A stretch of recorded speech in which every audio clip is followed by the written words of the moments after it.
मैंने आपको पहले ही बताया था कि पुदीना 2.0 जब भी आएगा भोजपुरी इंडस्ट्रीज के सारे रिकॉर्ड तोड़ के एक नया कीर्तिमान स्थापित कर देगा। तो finally power star Pawan Singh के पुदीना 2.0 एक घंटा में भोजपुरी इंडस्ट्रीज के सारे रिकॉर्ड को तोड़कर एक नया कीर्तिमान स्थापित कर दिया है। जी हाँ, एक घंटे में 4,10,000 व्यू लाने वाला भोजपुरी इंडस्ट्रीज का पहला गाना बन गया है। और वहीं पर लाइक्स के मामले में सारे गाने को पछाड़ दिया है। एक घंटा में 1 लाख से भी ज्यादा इस गाने पर लाइक्स आ चुके हैं। और वहीं पर कमेंट की बात करें तो मात्र एक घंटे में 30,000 से भी ज्यादा इस गाने पर कमेंट हो गए। और सबसे बड़ा ब्रेकिंग न्यूज आपको बता दें कि ये एक घंटा में ट्रेंडिंग करने वाला दूसरा गाना बन चुका है। जी हाँ, इससे पहले पावर स्टार पवन सिंह का ही गाना लाल घाघरा था जो कि नंबर 1 पे डायरेक्ट एक घंटे में ट्रेंड किया था। वहीं दोबारा ये कारनामा पावर स्टार पवन सिंह ने कर दिया।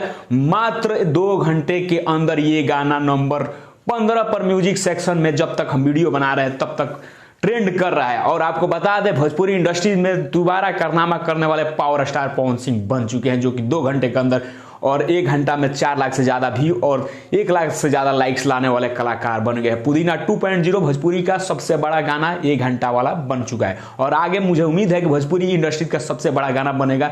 तो आप लोग ऐसे ही पुदीना 2.0 को प्यार दीजिए। और अभी तक आप लोग गाना नहीं सुने तो गाना सुनिए और हमारे चैनल को सब्सक्राइब कीजिए। मिलते हैं अगले खास अपडेट में। जय हिंद।